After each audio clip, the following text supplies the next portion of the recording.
My dear students, in previous video about biomolecule discuss carbohydrate. हम लोगों ने देखा उसमें कार्बोहाइड्रेट किसे कहेंगे, कार्बोहाइड्रेट का क्लासिफिकेशन क्या होगा, और इवन हम लोगों ने ग्लूकोज का बिहेवियर देखा, इवोल्यूशन किया कि ग्लूकोज का जो स्ट्रक्चर है ओपन चेन स्ट्रक्चर, और उसके बाद हमने देखा उसका क्लोज या साइक्लिक स्ट्रक्चर ऑफ ग्लूकोज। हमने देखा कि sum property of glucose does not explain on the basis of open chain structure, hence according to how a cyclic structure of glucose assume। आज हम लोग पढ़ेंगे, आज के इस वीडियो में हम लोग पढ़ने वाले हैं structure of disaccharide and polysaccharide.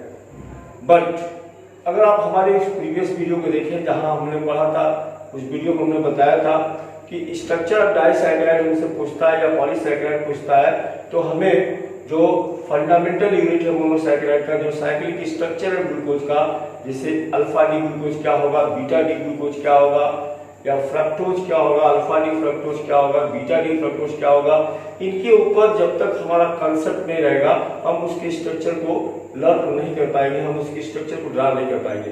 तो सबसे पहले आज इस वीडियो की शुरुआत करते समय, हालांकि प्रीवियस वीडियो में वो डिटेल हमने बताया हुआ है, फिर भी जो नए इस वीडियो में अटैच होंगे उनको कंफ्यूजन होगा, तो सबसे पहले हम देखें कि रिंग स्ट्रक्चर बनता कैसे ग्लूकोज का। रिंग स्ट्रक्चर के बाद हम डिस्कस करेंगे जो डाइसैकराइड और पॉलीसैकराइड है इनके स्ट्रक्चर का। तो हमने कहा कि अगर हम बात करें इसके ओपन चेन स्ट्रक्चर का, तो ये हमारा ओपन चेन स्ट्रक्चर है ग्लूकोज का, जहां पे हम देखेंगे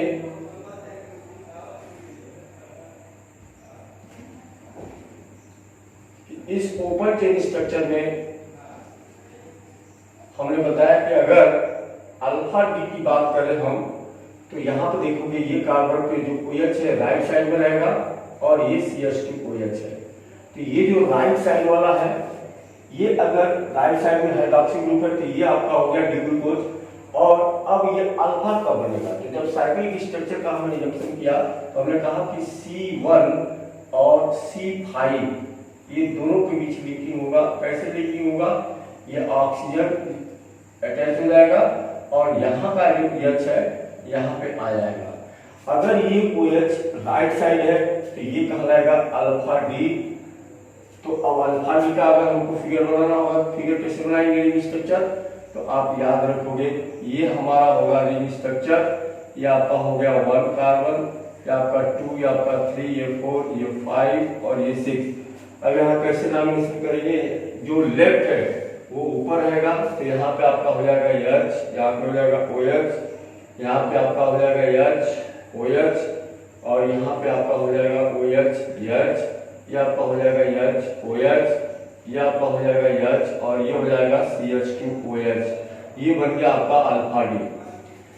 तो अल्फा डी का स्ट्रक्चर आपको याद रखना है, और फिर बीटा डी। तो बीटा डी क्या होगा, यही OH अगर ऊपर आ जाता है और यहाँ आ जाता है H, तो ये हो जाएगा बीटा डी।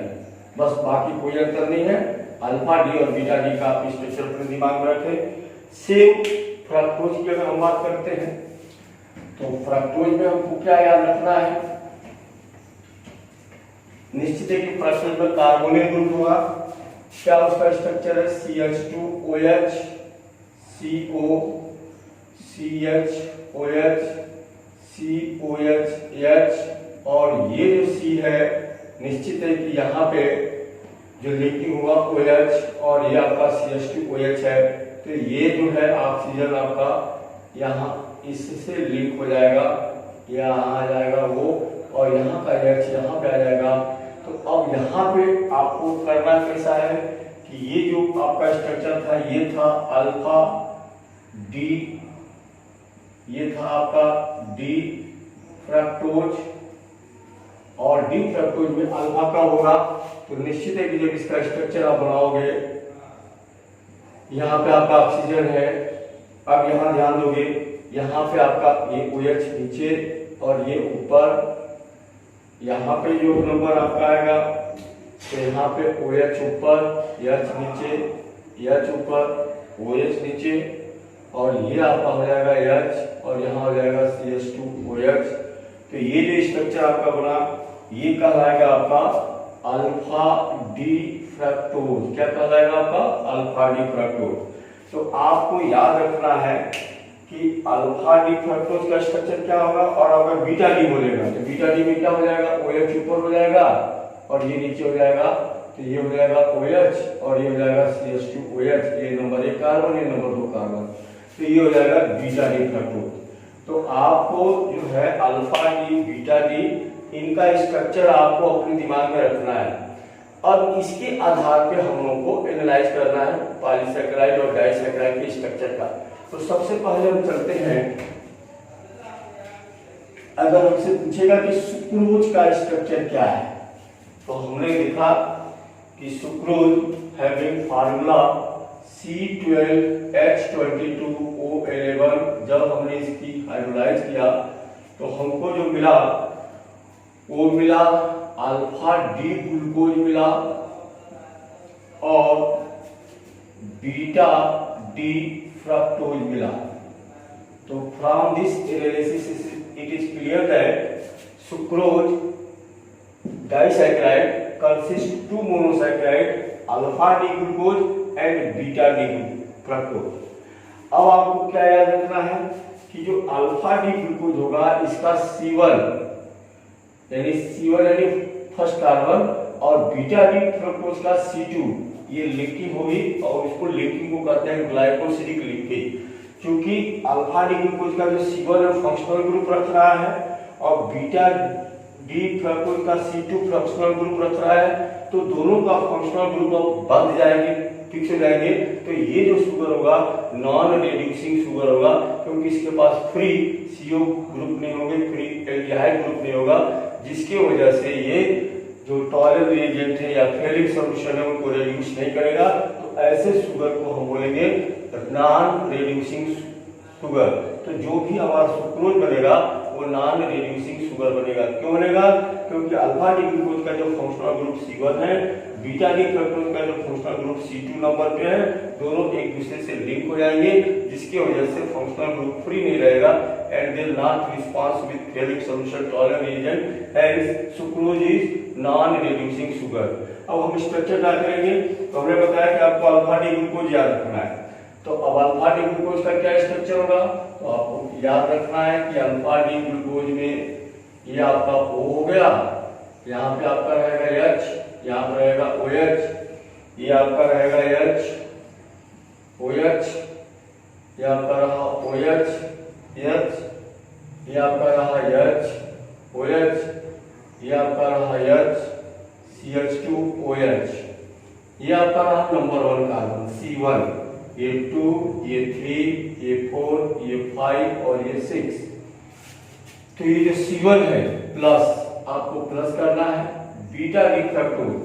तो C2 आपको C2 बनाना है, तो आपको क्या करना है? सबसे पहले आप याद रखोगे बीटा डी फ्रक्टोज का स्ट्रक्चर बनाओगे। ये आपका स्ट्रक्चर हो गया, ये आपका O हो गया, यानी यहाँ पे ऑक्सीजन है। अब निश्चित है कि आपको C2 को इधर करना है और बीटा डी चाहिए। तो बीटा डी का मतलब क्या हो जाएगा? आपका बीटा डी जब होगा तो जब इसको आप टर्न करोगे तो निश्चित है कि यहाँ पे जो आपका बीटा डी फ्रक्टोज आएगा तो यहाँ पे आपका हो जाएगा CH2OH, यहाँ पे आ जाएगा आपका OH और ये जो है आपका पैरेलल रहेगा H CH2OH और यहाँ आपका रहेगा H OH OH। तो इसका OH और इसका H2O आप देखेंगे कि H और OH ये दोनों H2O निकल जाएंगे। और अब आपको दिखाना है कि यहाँ से H2O जब माइनस हो जाएगा तो इनकी जो लिंकिंग हो जाएगी इस तरीके से लिंकिंग हो जाएगी और इस लिंकिंग को कहेंगे ग्लाइकोसिडिक लिंकिंग। तो इसका C1 और इसका C2 ये दोनों फंस चुका है और इस तरीके से इसका जो फंक्शनल ग्रुप है C1 पे है, इसका फंक्शनल ग्रुप C2 पे है और इस वजह से इसको जो है हम कहेंगे नॉन रिड्यूसिंग शुगर। तो इसे आप कहेंगे नॉन रिड्यूसिंग शुगर। अब हम लोग चलते हैं सुक्रोज के बाद अगले स्ट्रक्चर पे।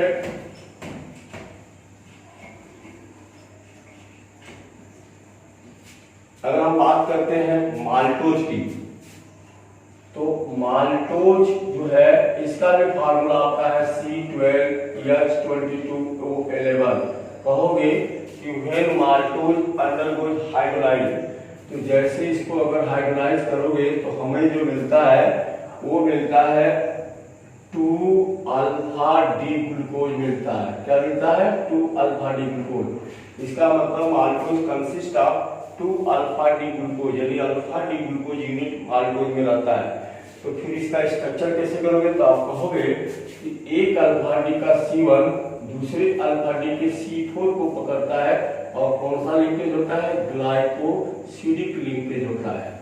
तो फिर अब स्ट्रक्चर हम बनाएंगे। तो स्ट्रक्चर बनाने के लिए हमने कहा सबसे पहले आप अल्फा डी को लिखोगे। ये आपका हो गया अल्फा डी, ये आपका हो गया H OH H OH OH H H OH H CH2OH plus करना है आपको दूसरा अल्फा डी। तो अब इसका ये C1 है, तो अगले का क्या लेना है आपको? C4 लेना है।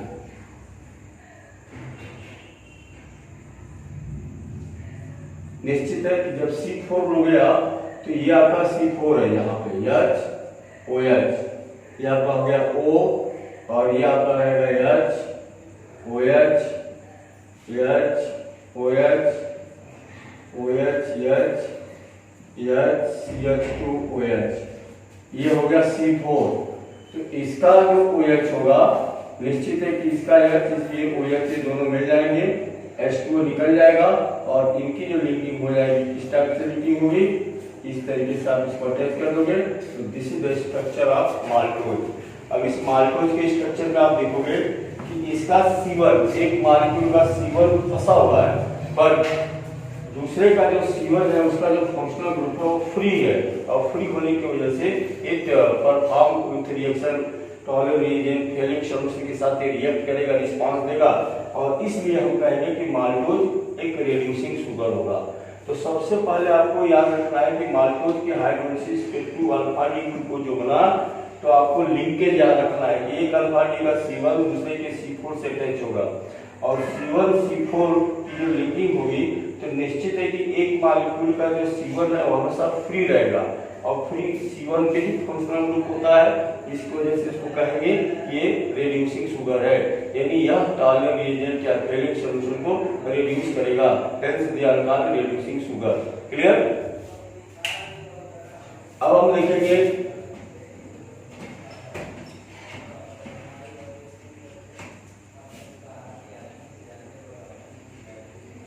हमसे पूछेगा लैक्टोज का। तो अगर हम लैक्टोज की बात करें तो लैक्टोज भी एक डाइसैकेराइड है, इसका भी फार्मूला सेम होगा C12H22O11। अब इस लैक्टोज को अगर आप हाइड्रोलाइज करोगे, अगर इस लैक्टोज को अगर हम हाइड्रोलाइज कर रहे हैं तो निश्चित है कि यहाँ पे हमको जो यूनिट मिलेगी हाइड्रोलाइज करने के बाद, हमें बीटा डी ग्लूकोज मिलता है, 2 मॉलिक्यूल बीटा डी ग्लूकोज। और यहाँ पे जो लिंकिंग होती है वो कैसी होती है कि एक का C1 दूसरे के C4 से अटैच होता है। तो सबसे पहले हम बीटा डी बनाएंगे। बीटा डी का हमारा स्ट्रक्चर क्या होगा? निश्चित है कि बीटा डी का हमारा स्ट्रक्चर होगा, ये आपका O हो गया। अगर H नीचे है OH ऊपर है तो अल्फा डी है, आपको करना है OH ऊपर H नीचे, और बाकी सेम रहेगा H OH OH H H OH H CH2OH, ये हो गया आपका बीटा डी। तो एक बीटा डी का C1, ये C1 आपका हो गया, ये 2 हो गया, ये 3 हो गया, ये 4 हो गया, ये 5 और ये 6। दूसरे का C4 तो आपको प्लस करना है, प्लस करके दूसरा मॉलिक्यूल बनाना है। ये आपका दूसरा मॉलिक्यूल हो गया, यहाँ पे आपका O, यहाँ पे आपका हो गया OH H, यहाँ पे आपका हो गया same H OH OH H, और यहाँ पे आपका हो जाएगा H OH, ये आपका हो गया 4 नंबर H CH2OH। ये 5, ये 6, ये 1, ये 2, ये 3। तो हम देखेंगे कि यहाँ पे जब लिंकिंग होगा तो कैसे होगा। तो इस ग्लाइकोसिडिक लिंकेज होती है, तो इसका जो हाइड्रॉक्सी ग्रुप होगा इसके हाइड्रॉक्सी ग्रुप से मैच होगा, तो आपको यहाँ मिटा देना है और इस तरीके से इनका ये लिंकेज हो जाएगा। तो ये जो लिंकेज होगा this is the structure of lactose. हम इस लैक्टोज के स्ट्रक्चर में देखेंगे कि एक मॉलिक्यूल का C1 तो फंसा हुआ है, लेकिन दूसरे मॉलिक्यूल का C1 फ्री है, और C1 फ्री होने से ये क्या कहलाएगा, reducing sugar, because they response with Fehling solution Tollens, इनके साथ ये जो है एक्शन देगा, उनको जो है रिड्यूस करेगा, और इसीलिए इसको हम रिड्यूसिंग शुगर कहेंगे। तो lactose is also a reducing sugar.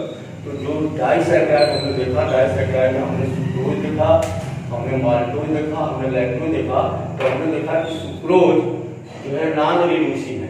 क्यों है, क्योंकि सुक्रोज में एक का C1 दूसरे फ्रक्टोज के C2 से अटैच है।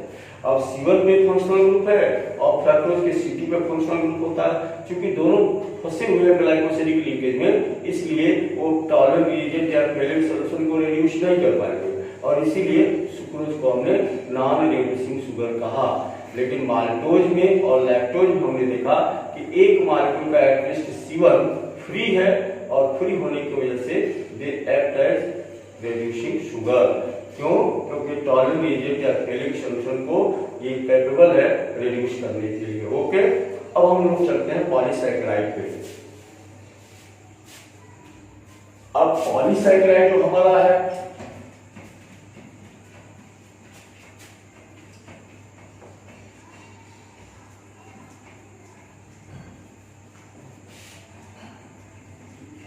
तो पॉलीसैकेराइड में हमारा सबसे पहले आता है स्टार्च। अगर हम बात करें स्टार्च की, तो हमने जाना है कि स्टार्च क्या है, पॉलीमर है, मोनोसैकेराइड के लाटा मॉलिक्यूल एसोसिएटेड है।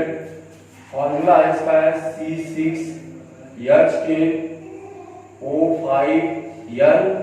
जब हम N मॉलिक्यूल H2O के साथ इसकी हाइड्रोलिसिस करते हैं स्टिक मीडियम में, तो ये टूट के जो देता है वो देता है NC6H12O6। लेकिन यहाँ जो हमें मिलता है वो मिलता है अल्फा डी ग्लूकोज। क्या मिलता है हमें, अल्फा डी ग्लूकोज। तो हम कहेंगे कि जो स्टार्च है वो अल्फा डी ग्लूकोज का पॉलीमर है। अब हमको इसका स्ट्रक्चर देना है, तो निश्चित है कि अभी हमने कहा कि lot of molecule are associated with each other. तो ऐसी स्थिति में अगर हमको स्टार्च का स्ट्रक्चर बनाना है तो हमको करना क्या है, तो सबसे पहले तो हम कम से कम एटलीस्ट 3 अल्फा डी हम बनाएंगे। तो जो 3 अल्फा डी बनाएंगे वो हम पहले इसको सेट कर लेते हैं। ये मान लो अपना का रहा एक मॉलिक्यूल, फिर हमने ले लिया दूसरा मॉलिक्यूल, और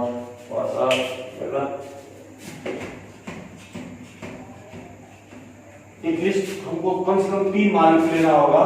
तो 3 मॉलिक्यूल ले लेंगे। मान लो ये आपका रहा पहला मॉलिक्यूल, यहाँ लिख लो O, ये आपका हो गया H, ये आपका हो गया OH, ये आपका हो गया H, ये आपका हो गया OH, ये आपका हो गया OH, ये आपका हो गया H, यहाँ आपका हो गया H, OH, H, CH2OH। अब करना क्या है आपको, हमने कहा कि कम से कम एटलीस्ट 3 आपको बनाने हैं। तो एटलीस्ट जब 3 आप बनाओगे, बिल्कुल ऐसे ही बनाओगे, HOH, HOH, OHH, HOH, और ये आपका हो गया HCH2OH। फिर एक और मॉलिक्यूल आप बना ले,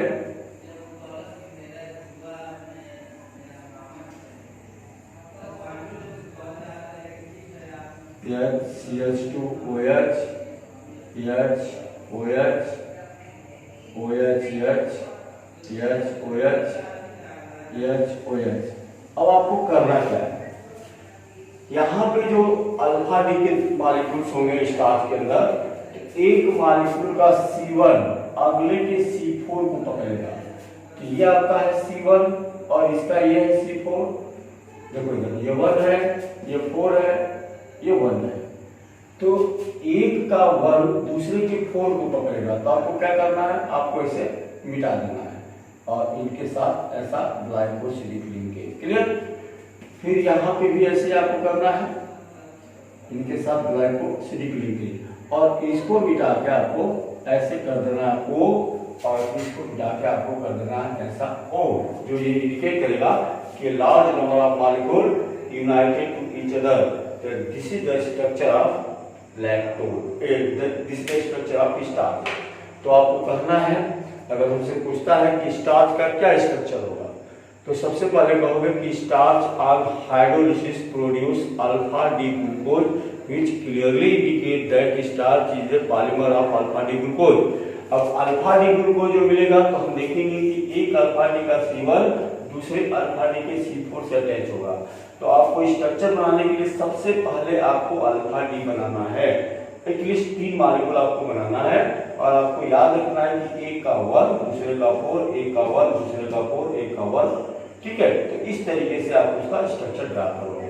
अब सेम चलते हैं हम लोग इसमें सेलुलोज का स्ट्रक्चर क्या होगा। अब निश्चित है कि अगर हम बात करेंगे सेलुलोज की, तो सेलुलोज जो है इसका भी फार्मूला वही होगा C6H10O5N। जब हम इसको हाइड्रोलाइज करेंगे NH2O एसिडिक मीडियम में, तो ये टूटेगा, और ये जो टूट के हमें देगा वो देगा बीटा डी ग्लूकोज। क्या देगा ये? Beta D glucose. तो बीटा डी ग्लूकोज जो देगा कितने मॉलिक्यूल देगा? 2 N मॉलिक्यूल। तो ये जो N molecule beta D glucose होंगे, ये क्लियर इंडिकेट करेंगे कि जो सेलुलोज है वो किसका पॉलीमर है? बीटा डी ग्लूकोज का, और स्टार्च किसका पॉलीमर है? अल्फा डी ग्लूकोज का। तो अब हमको अगर सेलुलोज का स्ट्रक्चर बनाना होगा, तो निश्चित है कि यहाँ पे जो लिंकिंग होगी, तो यहाँ पे भी जो लिंकिंग होगी वो यही होगी, एक मॉलिक्यूल का C1 दूसरे मॉलिक्यूल के C4 से अटैच होगा। अंतर सिर्फ इतना होगा कि यहाँ पे जो ग्लूकोज होंगे वो बीटा डी होंगे। तो यहाँ भी आपको एटलीस्ट कम से कम 3 मॉलिक्यूल आपको बनाने हैं। ये एक हो गया, ये आपका 2 हो गया, और ये आपका 3 हो गया। अब आपको क्या करना है, इसे सीधी कर दो। अब आपको पहले यहाँ ध्यान देना है बीटा डी।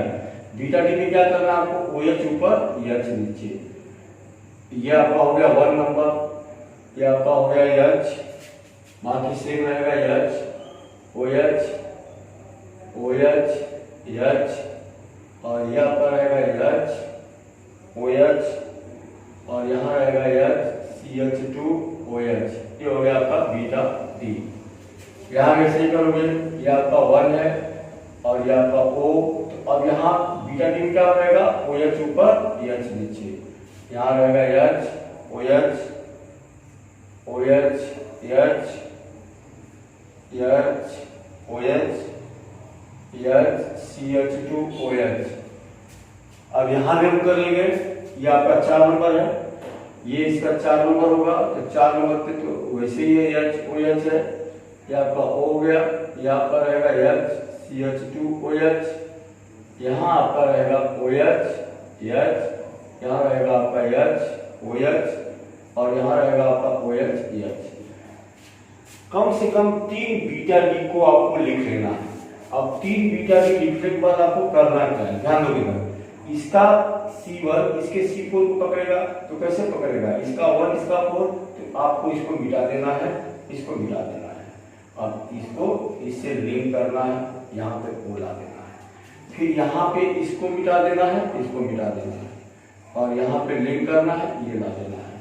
और अब यहाँ OH है, तो इसको ऐसे करके टर्न छोड़ दोगे, और यहाँ पे OH है, तो इसको ऐसे टर्न करके छोड़ दोगे, और इस तरीके से हम कहेंगे कि this is the structure of cellulose. तो हमने देखा कि जो पॉलीसैकेराइड है, स्टार्च या सेलुलोज, दोनों का फार्मूला सेम है, लेकिन दोनों पॉलीमर अलग अलग है। स्टार्च जो है जहां अल्फा डी ग्लूकोज का पॉलीमर है, सेलुलोज वही बीटा डी ग्लूकोज का पॉलीमर है। दोनों की लिंकिंग C1 C4 है, एक मॉलिक्यूल का C1 दूसरे के C4 से अटैच हो रहा है। और इस तरीके से अगर हमारे कंसेप्ट में अल्फा डी का structure, beta D glucose, alpha D glucose, alpha D fructose, beta D fructose.